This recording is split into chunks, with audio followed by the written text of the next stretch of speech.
So we jump in the car. Well, it turns out that the EMP car and driver that they were going to use for the undercover to carry us broke down on the way there. So this just happens to be Joe Schmo, a taxi driver, dressed with the same attire that everybody tells us. As we leave the airport, we're going up this little bit of an incline, and the car stalls. Then all of a sudden, these three guys approach the car, and they're trying to push the car. I opened the car door to get out, and she's pulled me back in the car like, you don't want me to leave, because she knows what's going to happen. If these are the bad guys, they're going to take me.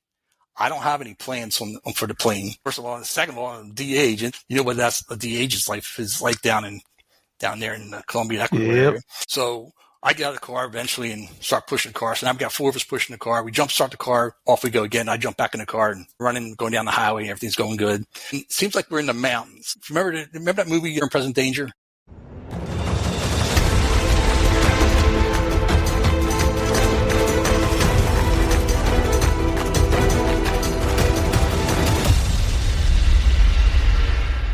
Hey, everybody. Welcome back to part 2 of our interview on Game of Crimes with Murph in the Morning. Our guest this week is Sam Trotman. He was a criminal investigator for 5 years with the Camden County, New Jersey Prosecutor's Office. And then he was with DEA for, I didn't tell everybody how long were you a DEA agent? 25 years. 25 years. So got some unbelievable stories. And, the folks I brought in here before from New York, they always have the funniest stories. But we're talking about a guy named Lakika, or the street name was Lakika. His real name was Danny Munoz Mosquera. He's the man who was responsible for putting the bomb on the Avianca flight back in 1989 that blew up on a flight between Bogota and Cali that killed 107 innocent people plus 3 people on the ground. I was reading a little bit about that plane crash, and the debris was spread over 3 miles. So just 3 people man, you talk about bad luck. Yeah. Just your time to go when something like that happens. That was bad.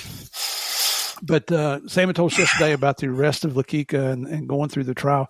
One thing I forgot to mention was his first trial for lying to a federal agent. What happened on that first one? Oh, the first one, he was convicted for lying to a federal agent. No, the first one he had a mistrial, didn't he? No, that was the first trial for the drug charges and the conspiracy and the CCE and the RICO. So what happened was the first trial was the lying to a federal agent, basically anywhere from 0 to 6 months. We did the hearing, first sentencing hearing, and we got him 6 years. In the interim, we still continued on with the investigation, and we had him indicted for, there was four superseding indictments before we went to trial. I think the third one was when we went to the first trial, and that wound up to being a hung jury. There was 11 jurors that voted guilty, and 1 would not deliberate, so we were told. That turned out, it was very obvious during the trial, but that was racially motivated for sure. Whenever it was myself and 2 white female prosecutors that were presenting the case for the government. And then on the defense side, there was a Hispanic woman. I think she was the interpreter, but she might have been a paralegal for the defense as well. And then there was 2 black defense attorneys, and of course a Colombian male, dark-skinned Colombian male. And whenever the government got up to present its case, the one juror would always turn her back to the government. It was very blatant. And then whenever the defense got up to question, she would turn around and face the defense attorneys. You're kidding? It was so obvious that we even presented it to the judge, and the judge said, "Oh, let's continue on going through with it. We'll see what happens at the end." Well, at the end, we got a chance to meet with the jurors, interview 11 out of the 12 of them. No, nothing to say more about that. And they all voted conviction for everything. But because one juror would not deliberate. Was the judge Sterling Johnson? It was. I'm surprised he was a pretty no-nonsense judge. He was a no-nonsense judge. Yeah, he was. I'm surprised he didn't tell the juror to turn around and pay attention. Well, I don't know what the basis of that was, but it was so blatant. It was like if you were in the courtroom, you could see it. A blind man could see it. That's how blatant it was. Jeez. So we ended up going. It was about 3 months of trial. I think we had over 50 witnesses. Oh. And then come up with a hung jury, So then we re-indicted the case, make it simpler Mm-hmm. for the jury, and started the trial again. And then went to trial for another 3 months, and then ultimately found them guilty on all counts. Man, what a pain! So lived it twice. Well, you can laugh brutal. about it now, but it certainly wasn't funny back then, was it? Oh no, it was not funny then, because all the amount of I was eating, sleeping, and dreaming this case, and the amount of work that went involved, logistics. Even when he was in the MDC in New York, he made plans to try and escape in New York. Really? Yeah. So that was another one of the charges that were involved, or the acts involved with the crimes that were charged. When I was meeting with prior to the trial, I was meeting with the marshals. There were threats against the prosecutors, so we had put agents on providing security for them as well. And then whenever they moved Mascara from the MDC over to Brooklyn to the courthouse, they would shut down the Brooklyn Bridge. NYPD would shut down the Brooklyn Bridge. Wow. There was even information we received that they were going to try and bust Lakika out during the transport, to ram the marshal's vehicle and the transport vehicle, and then break him out of the transport vehicles. So they wound up shutting the Brooklyn Bridge down. Had snipers up on the roofs. It was, really, if you want to look at it, it was a real show, but it was good. I mean, we did what we had to do, and security was at the highest. You talk about ticking a lot of New Yorkers off, though, shutting down the bridge. Yeah. So, lights a siren across the bridge into the courthouse, and then have to take them back, each day for courts. Jeez. And those cases are few and far between of that level of security, aren't they? Yeah. I don't know if it's like that now. I would assume it still is, but with all the Mexican traffickers coming up, but holy cow. Yeah, it was crazy. I remember when we came up for that first hearing, we all ended up at one of the prosecutor's apartments to watch the World Cup was playing. I don't know. Did you come over that night? I don't know if we were at Beth's or Cheryl's apartment, and was Colombia playing the United States? No, I wasn't there. And that was the game where the Colombian player accidentally scored against his own team. I did hear about that. Yeah. And the Colombian cops were with us, and they're like, and when they saw it, we're giving them a hard time. We're busting each other's chops big time. And they said, "You see that guy? That's a dead man right there. Dead man walking right there." They're serious about their soccer. I tell you. Crazy stuff. Now, did Lakika, when he was sentenced to, was it 2 life terms? Is that right? He was initially sentenced to 10 life sentences. 10. And then I remember the defense attorneys, they filed an appeal, and they won the appeal, and basically he got 1 life sentence. They're saying you can't do 10 life sentences. You're either doing life or you're not doing life, but you do it 10 times. So they wound up winning the appeal, and he was sentenced to life. And then when the marshals provided me some photographs when they got transported, they flew him out on a Black Hawk helicopter and did a midair refueling, never landed. It was crazy. There was so much hype about the Medellin cartel trying to break him out at any given point. So they didn't want to take any chances, and they flew him by Black Hawk out to, what's that, Colorado prison. Oh, we talked about some Supermax. The Supermax out in Colorado. And in the meantime, they, like I said, they were doing their midair refueling. Got him into Colorado, and he served there for quite some time until I guess a lot of this has kind of blown over and subsided quite a bit. Now, I'm not sure where he's at now, but I don't think he's in Colorado anymore. Has he ever talked that you know of to anybody? Not that I'm aware of. Yeah, I'm not either. I've heard that he's never talked to anybody. At his trial, did any of his family come up? I don't think so. So I don't think anybody from the family came up. But I think there wasn't. I don't know if that was from the first trial. It might be from the first trial somebody had come up. But I think he's got a sister or something here living in the United States, I think. Yeah, it's been so long ago. I don't remember now. I think there was somebody. I don't know if it was an aunt, uncle, or I don't think it was the mother, and it definitely wasn't any of the brothers. But I think there was somebody that showed up may have been the first trial. After he was convicted, you probably already know this, but the Attorney General of Colombia wrote a letter to the United States, to the Attorney General of the United States, saying that Lakika was innocent. Yeah, that happened. Happened right before the second trial. Gustavo de Grief. Well, Gustavo was dirty. Mm-hmm. And had I had stayed in New York longer than I did, there was a good chance that we were bringing charges against him. And I forget the lady's name. There was a female prosecutor. Cruz Elena? Yes. We were prepared to bring charges against both of them. I think Cruz Elena lives here in the United States now. Oh, does she? I think so. I think Javier told me that. Well, I still have some documentation for that one. Swear me in, boys. Well, and the significance of Gustavo de Grief, he was the Attorney General of Colombia. He's the one that created that self-surrender program that led to Pablo surrendering into his custom-built prison. Correct. But he's also the one that authorized Pablo to build his own prison, which was a joke. And then turn around and trying to provide us with all the documentation to prove him guilty. And we're talking about Laquica being guilty, and then turn around and say, I got evidence that he's not, he's innocent. Yeah. But we also have evidence that Gustavo was in the pockets of both Medellin and Cali cartel personnel. Yeah.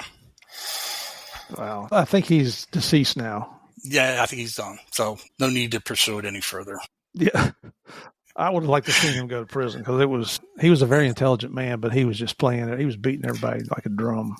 Right. It was terrible. Yeah. So I'll have to look up and see where Laquica is. I don't know where he is. Yeah, I don't know where he's at now. I don't think he's in Colorado any longer. I think they downgraded him. Yeah, and it's been I think he was 26 when he was arrested. So he's probably in his 50s or 60s now. Right. Probably in his 50s. It's been 30 years now since. So yeah, he's 55, 56. If he was 26, yeah, it's been over 30 years now. So yeah. Yeah. Well, I mean, that was an extremely significant case because of who he represented, the horrendous acts of violence that he committed. Just, they thought, and the theory behind him putting that bomb on the plane was that Cesar Gaviria, who was running for president after they killed Galan, was going to be on that plane to go up to talk to people in Cali. And at the last minute, he changed his travel plans. It's the only reason he wasn't on that plane. Right. But that just shows the level of violence that these guys were willing to go to kill all those innocent people just to try to get to one person who ended up not even being on the plane. Yeah. And then we had also reports of there was informants on that plane. So again, it didn't make any difference because it was the Medellin cartels are what orchestrated it. They carried it out, and anybody that was involved with the Medellin cartel was guilty on that. So that's why I said there's more than one person. There were supposed to be 2 DEA agents on that plane that day going to Cali to talk to the cops about other cases. And for whatever reason, the priorities changed in the embassy for the day, and they didn't make the trip.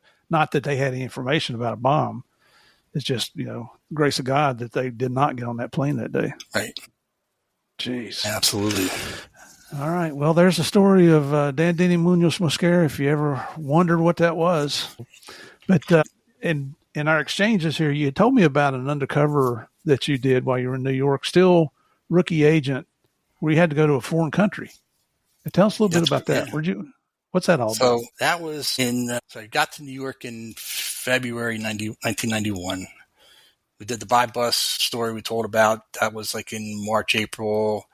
So in May, there was 3 guys that had been arrested by DEA, and they were charged with conspiracy to import controlled substance into the United States.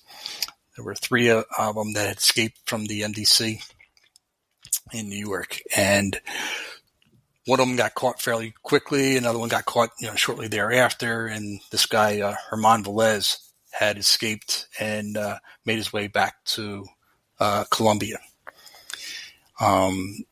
With the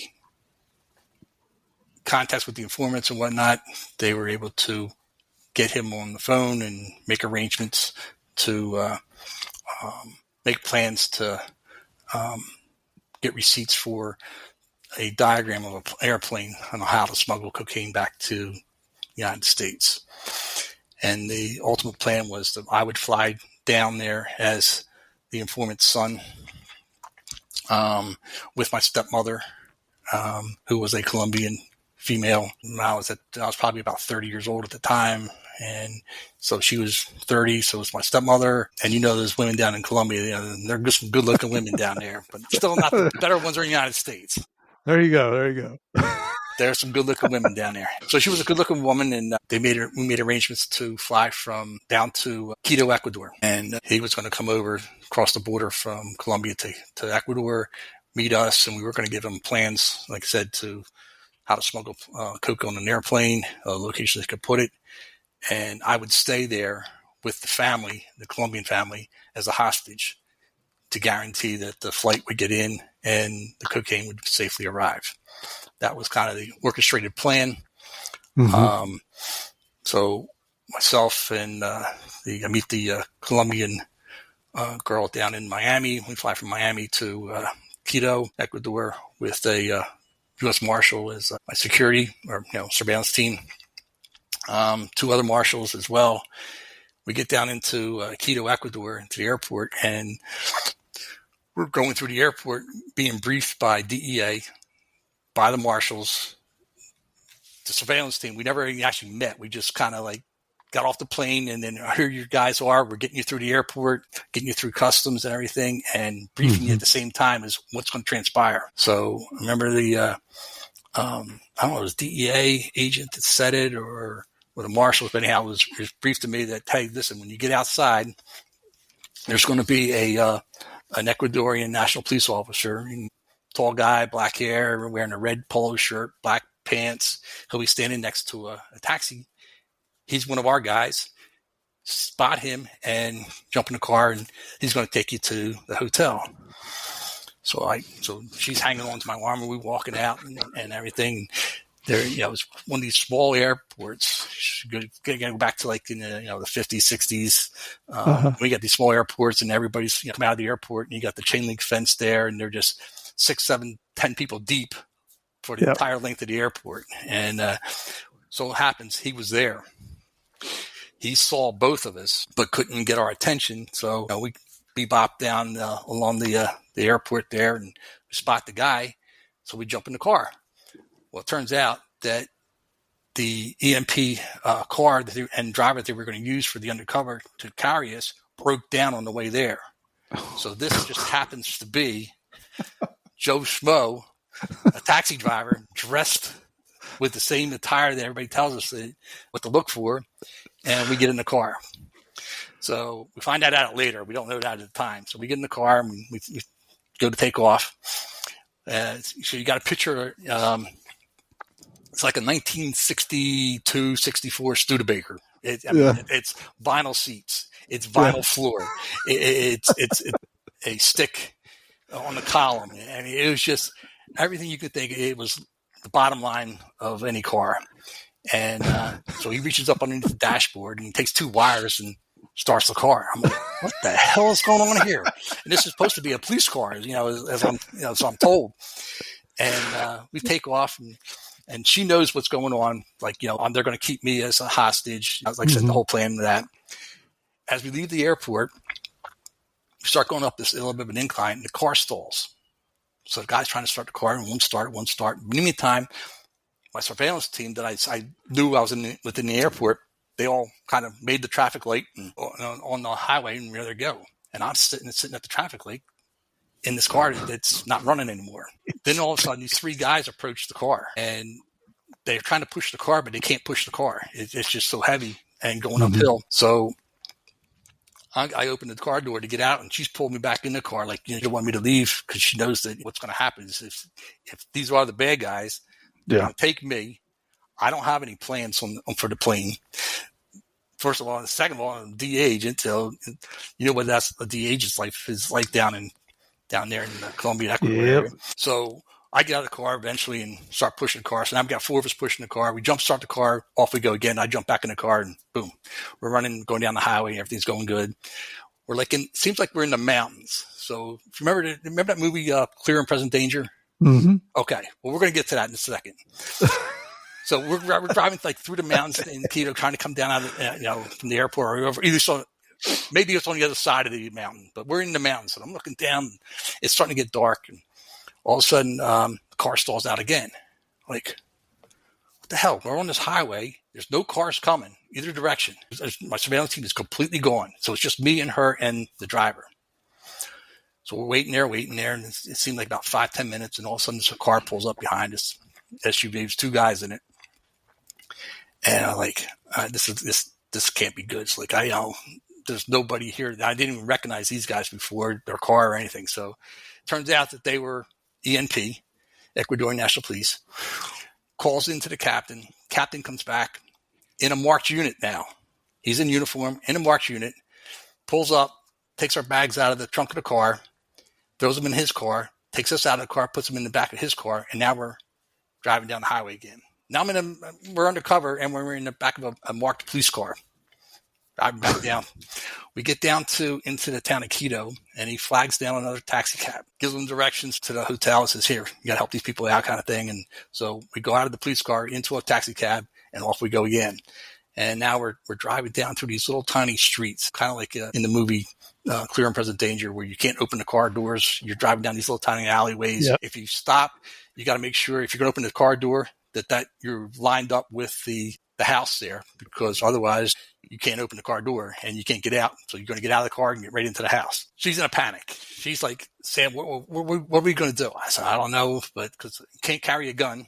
I'm unarmed. And they said, just whatever happens. We're just going to have to run for it and keep running until you find some kind of an embassy. Wherever one it is, I don't care. Just go to any embassy and we'll knock on the door and make our way inside. But we have to jump the fence or whatever. But we're getting inside an embassy.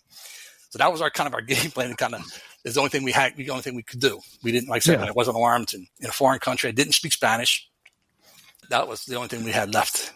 It was to get out and run. And we finally make it up to the hotel. Pull up in the hotel, and it's a U-shaped driveway. We pull up inside the hotel and grab the bags and walk inside. And there's my entire surveillance team. DEA, the marshal, everybody sitting around in the lobby there waiting for us to arrive. I said, where have you guys been for the last hour? I've been running around by myself. So we check in, and everything's going well. And again, she's totally in a panic mode. She is like hanging on to me like she was my girlfriend. Mm-hmm. So we check in and we go upstairs and drop my bag with my room and said, your room's right down the hallway here. And she's like, no. So I'm staying with you.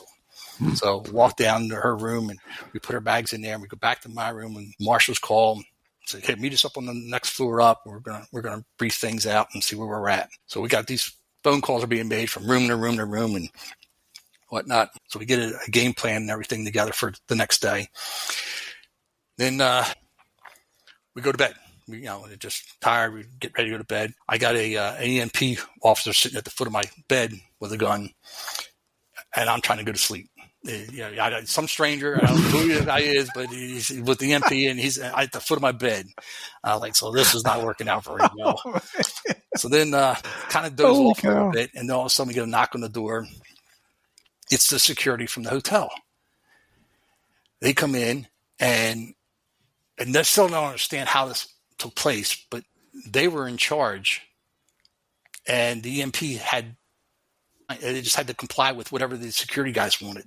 So they were getting ready to kick us all out of the hotel. The surveillance team were in different rooms, and because we were making phone calls, going from room to room, they all thought we were drug dealers. So the security of the hotel raids our room, takes our passports, takes our IDs and everything, and get ready to kick us out. Then a bunch of phone calls are made. We finally get it straightened out. Finally go back to sleep. Next day, we get up. We're supposed to meet the bad guy. No calls, nothing comes through. It's like, I guess we blew everything yesterday between going from car to car to car, and spotted this, and now we're having a march unit, and it's just, I guess we just thought everything was all blown. Mm-hmm. So we don't hear from him. Next day, we make a phone call. And he answers and says, no, I seen you guys at the airport, described my stepmother and everything, right to a T. The clothes we were wearing and everything. So he was definitely at the airport and seen us. And he just said, I just got tied up on another meeting, couldn't attend to meet with you guys yesterday. He says, we'll meet tomorrow. So, all right. So that was our game plan. We're going to meet tomorrow. Sitting around, nothing's happening. All of a sudden we get a phone call from the lobby. Come meet me. I'm downstairs. Well, I've never seen so many guys scatter. Sneaky. Like they went down, got in the lobby, got all situated, and then she and I go walk down, meet the guy, and they pounce on him. It was like a kidnapping. They threw a bag over his head, ran him out the front door. We took off running the other way because we don't know if he's with anybody. So we run back upstairs. We're hiding out. And then the marshals come back and knock on the door. And they said, you wouldn't believe it. We got the guy. He was on the U.S. Marshals top 15 fugitive list back in 1991. Wow. And we caught him. Marshall said it was crazy. He says they went outside and they had two EMP cars coming up, one behind the other. Guys hanging outside the cars with Uzis. And they just rolled up. Said they took a bag over the guy. They ran him out the front door, opened up the side door, the car, threw him in the car, and took off. It was like a kidnapping. Off they went. Wow. So we were all slapping high five. We caught the guy. So then they said, you guys want to go see where he's at? Sure.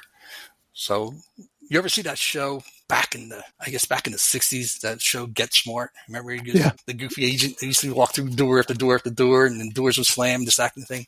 Well, That was what this prison was like, except that it was like 12-inch thick solid oak doors, and behind it you had iron bars, and then behind that you had another door and another door.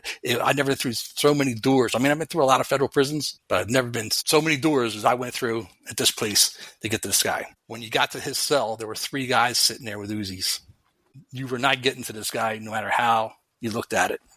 Jeez. So we go out to dinner. It was like, I guess, about 10, 15 of us, Ecuadorian National Police, marshals, myself, I think DEA agents, and we're all happy, excited we got this guy. So the next day, we were supposed to pick him up and take him on a plane and bring him back. And for some reason, there was something kind of delay or something that happened.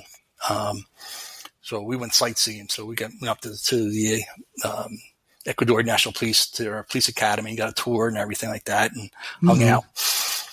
And then I flew home. I think this was the next day I flew home. And then when I get home, the marshal was telling me, he says, "Oh, man, did you hear what happened?" I said, "No." So we almost lost him. I said, "We mean you lost him? He was in the freaking cell with you guys all around him." I said, "How could you lose him?" He goes, "There's something with maybe I don't, because I didn't work overseas, but international law says something about if you arrest somebody from one country, you notify them through the embassy about something. There was some kind of agreement between Ecuador and Colombia, where they had some kind of agreement where we arrest one of our citizens, we notify us. Well, they notified them, and the Colombian government was en route to the prison to pick them up as the marshals were taking them out, the Velez out the back door, putting them on a plane and flying them back to the country. So we almost lost them and caused an international incident between the United States, Colombia, and Ecuador. Oh my God. This all takes place, me being less than 6 months on the job, and before the Leakiki case. And you're thinking, what have I got myself into? But man, this is a lot of fun. This is how it happens in May. So it's Mother's Day, and I'm out of country with my wife at home with the first newborn. Yeah. Happy Mother's Day. Oh my gosh. Yeah.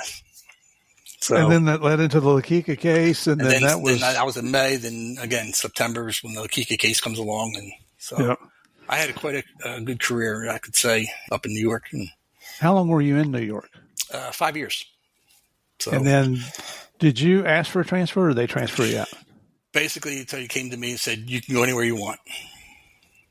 Nice. So, you've done your tour of duty here in New York, and if you want to stay, fine, but you want to go somewhere, you write your own ticket. Well, at the time, I was traveling back and forth 85, 90 miles from home to the office, and it was starting to put a little bit of wear and tear on me, my family, and I said, well, I know Camden has some openings coming up, so I'll take the Camden office. It's in my backyard, kind of, so to speak, and so I transferred to the Camden office. If I remember correctly, you spent a lot of nights sleeping on the floor there in the DEA office in New York, didn't you? How'd you know that? Did I tell you that?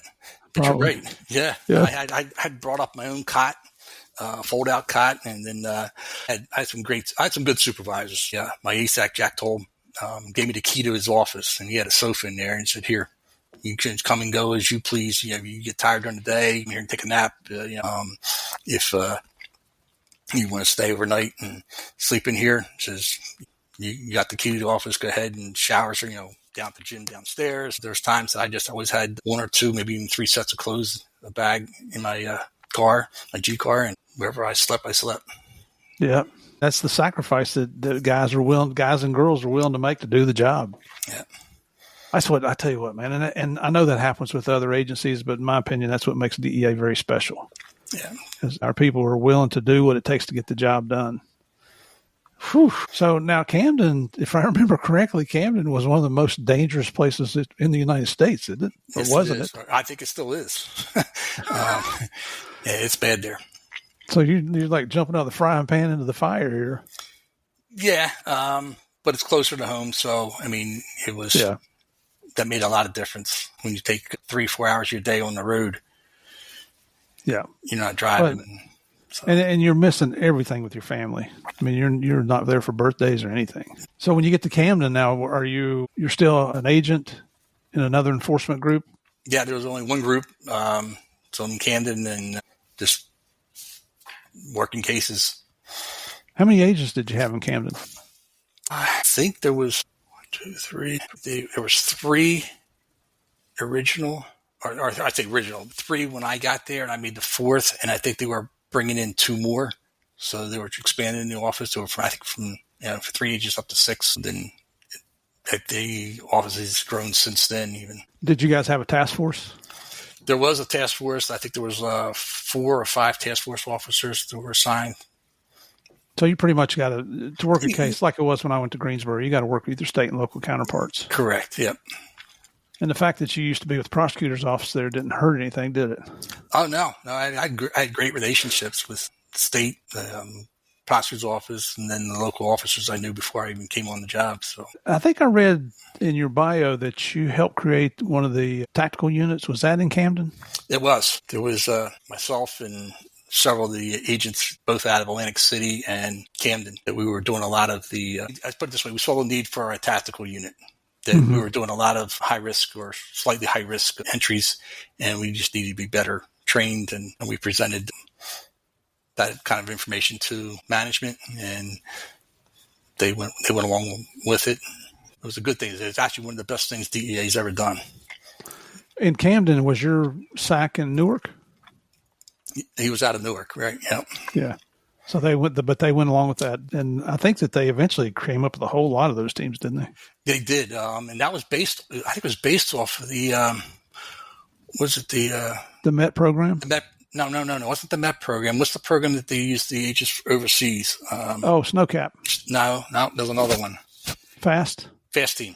So this was later on. So Fast Team was already in place, and we kind of mirrored that and showed them that this is the need that we have here in New Jersey. And they said, well, go for it, and we'll back you up on it. Just don't let it be your only duties. In other words, don't just sit there and not have to make cases or do other work as an agent, but that could be one of your auxiliary performances. That was created, and then the DEA, along the lines of that, created the DEA program. So they saw a need for that, both for agents overseas, and then we put that in for the SRT, Special Response Team, because we were starting to do a little bit of security for, I think the administrator came into Jersey and into Philly a couple of times, and we were tasked to provide security for them to help out with the security team out of D.C., which all just one thing led to the next, and it's definitely a good program that DEA did. And now I understand that it's even going way beyond on the capacity that we had it. Now they have Bearcats, and they have response vehicles, and they've taken it to a whole new level than where we were at. Yeah, it was when I was a brand new supervisor. I was in HIDA for a year, and then I took over the MET team for mobile enforcement team for the Atlanta Field Division for a couple of years. And when we were down, I was trying to get all the extra training we could, because we were averaging at least one shooting a year back during that, because you weren't going for the big drug traffickers, you're going for the most violent in these small communities. And we got a lot of support. Frankie Schroeder was in charge of the MET program up in headquarters at the time, and he supported me 100%. But I think that was kind of the beginning where we were trying to create these, for lack of a better term, our own war wagons through a Suburban or whatever it might be, or a van. Well, that's how we started out. We started out with just G cars. And then once we got this program up and running, we got our hands on a cargo van, and we outfitted that. And then when I left, it took it even to another whole level. And like I said, they got Bearcats now, and they're not to say a SWAT team, but they're not far behind with the training they got going on now. And you were, one thing I saw about you that kind of surprised me, you were a tactical medic. Right. So you were an EMT already prior to DEA, right? I was, but I let that expire, where I just stopped doing that. And then when the DEA program came along for an EMT, I requested to go back into an EMT position and did that. And that's what kind of rolled me over into a DEA medical. Very cool. Yeah. Did DEA put you through the tactical medical training? Yes, they did. Yep. Yeah, that was a great course. That's something that should have been done long before then. Yeah, absolutely. But it's just, hindsight, you can't look back on it, but the way things progressed and the way management in DEA is fulfilling the needs of the agency, it's a good move. Did you take any promotions in DEA? No, I was a street agent all along. And did you finish up in Camden? I did. When did you retire? December 2015. Okay. And why did you decide to retire? I had an opportunity to work in another capacity. Back to being a fireman. Being a fireman. Anyway, it got to the point where, in all honesty, I wasn't carrying my weapon anymore, to be honest. The last several months, it was just sometimes I'd leave it at home. Sometimes I'd leave it in the office. And that's when I knew, hey, you're not doing any justice to yourself. You're not doing any justice to the team. You're not doing any help to the DEA. It's maybe time is for you to go. And that's when I started thinking about it. And I said, well, up me pull the plug. Would you think you were burnt out, or? I would say probably that was the case. Yeah. It got to the point where I just didn't feel like carrying a weapon anymore. And that's when they say, well, when are you going to retire? When are you going to retire? Well, you'll know when it's time. I could have worked another 2 years to be forced out. I was 55 when I left, and it's mandatory is 57. Could have done another 2, but I just didn't want to put the onus on DEA, my teammates, my fellow agents. Right. It's not fair to them because my mind's not in it, and I think I was probably just burned out, and it's time to go. Yeah, that's the best thing to do, and there's no dishonor in that. Thank you. None whatsoever. You did a total of what, 30 over 30 years in law enforcement? 30 years in law enforcement altogether. That's enough. Especially some of the things that you did, because I know Camden's so dangerous, and you talked about going up to Trenton and doing things there, and that's just as dangerous. Right.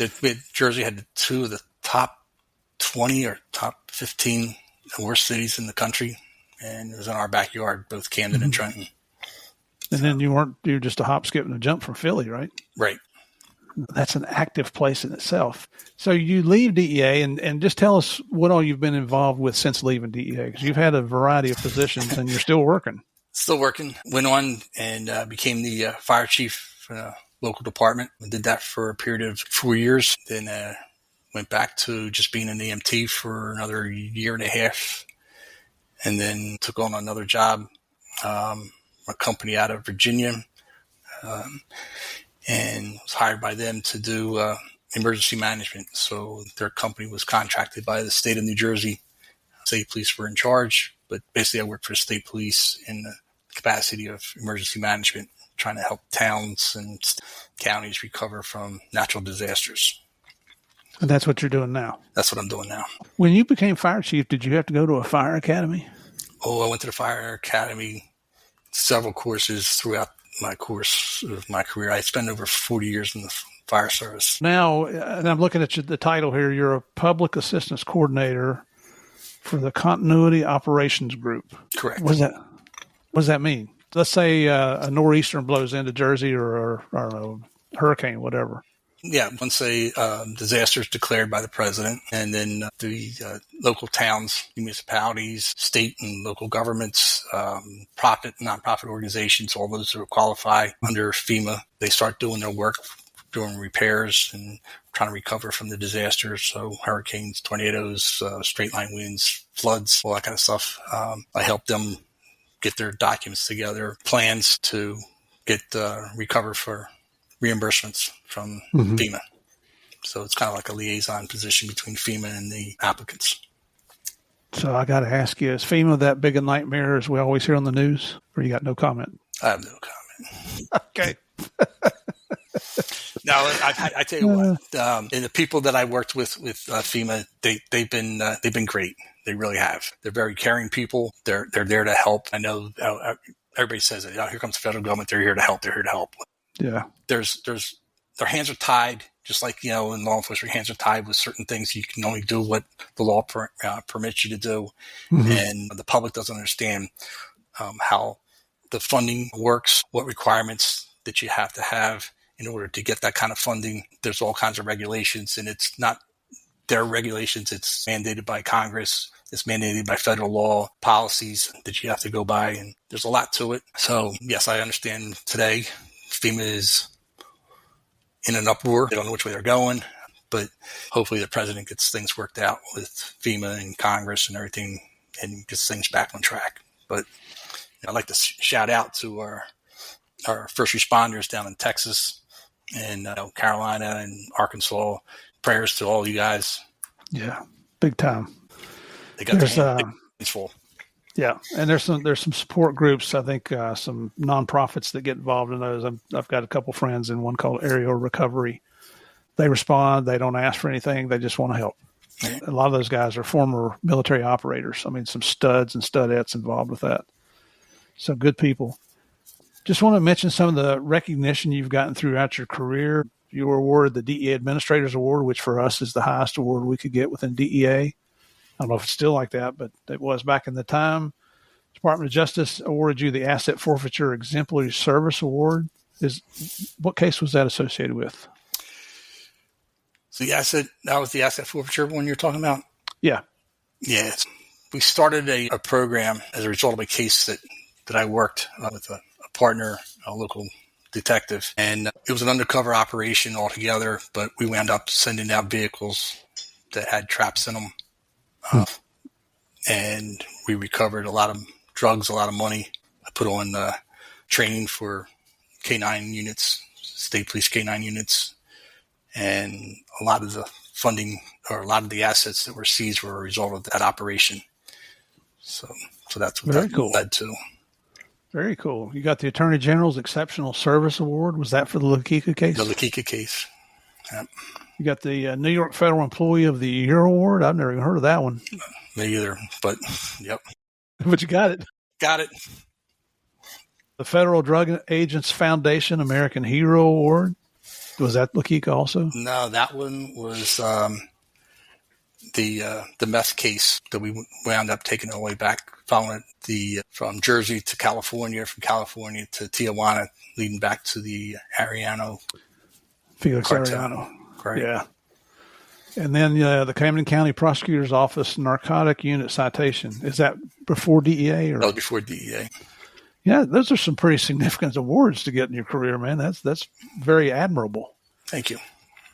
You've done a good job, and you've been a good friend. You've stayed, and I'm the world's worst friend. My wife will tell you that. You already know that. I'm terrible about staying in touch with people. Yeah, but you're busy. You're busy. You got this podcast going. You got different events you're presenting. I have to take care of Javier. That's a full-time job. I was going to say that's a full-time job. Oh, Javier. Yeah. But it still baffles my wife because we can go years without talking to each other, and then we get back on the phone or a Zoom or whatever, or see each other in person, and it's just like we were together last week. She's exactly. Like, what is wrong with you guys? How do you do that? I was a cop when she married me, when I first met her. I was a city cop back then, and I mean, she's never known me to do anything else. But just before we go here, Sam, one question I like to ask all our guests, especially people that I have the utmost respect for, and you fall in that category, is what words of wisdom would you have to offer anyone that's maybe considering a career in law enforcement? Anything that you just like to leave us with here before we sign off? Good question. Never gave that much of a thought. I would say that if it's in your heart, then it's in your dreams, then give it 100%. Do it safely, but don't do it half-ass, and don't just do the job just because it requires you. Make sure you do it 100% correct, in your parameters and stay above board. It's a dirty world out there. Don't tarnish the badge. That's it. I love it. Everybody, I've looked on social media. The only place I could find you was on LinkedIn. Is that right? Not necessarily, but yeah, I have a Facebook page. Do you? I don't post too much that kind of stuff. I more or less, even with the LinkedIn, I just go on and read what people have to say, and sometimes I like what they say, and other times I just laugh and carry on. And some of you look at it and you think, "What an idiot!" Exactly. But I'm not one for posting a lot of stuff. But yeah, I do have a Facebook page. All right. I mean, if you guys want to find out more about Sam, you can at least check him out on LinkedIn. It's at Sam Trotman, Trotman. Brother, I can't thank you enough for giving me your time here. We were wondering today, Sam was wondering today, what in the world are we going to talk about for 2 hours? It's coming up on 2 hours, right? It's amazing. For me, these conversations go by. It seems like we just sit down. The only thing that gives me an indication I've been sitting here for a while is my right hip starts hurting. Part of this old man thing. That's why I keep moving around in my chair, because my hip's hurting. But it's been a true honor to have you on here, brother. Thank you for telling us the stories. I mean, a lot of people have heard about Denny Munoz Mosquera and the bombing of the Avianca plane, but here's the man that put the guy in prison. It took him years to do it, and he did it successfully. Took one of the worst, most dangerous people in the world off the streets. And unfortunately, he was on the streets of America when he was arrested.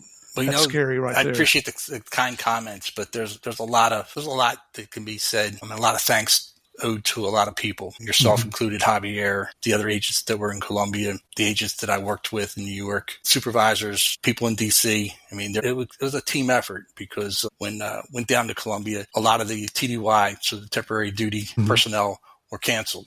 So a lot of people had to get down to Colombia for their own cases. And I know back in the day when I went, I was told by the embassy that, hey, you're here, but nobody else is coming. And so, again, it comes back to a lot of effort can be distributed out, and accolades can be distributed out to a lot of people. The supervisors in Colombia, and I think yourself and Javier, and I know there's several others, Claudia, and I can't remember the other guy's name. Gary Sheridan? No, it wasn't Gary. No, Gary, but there's another one. I think he had like blondish hair, and I think he had a mustache back then. I can't think of it to be. Not Mark Strang, was it? No. Anyhow, but again, it comes back to the efforts were shared by a lot of people, and again, the backing of the supervisors, both in Colombia and New York, DC.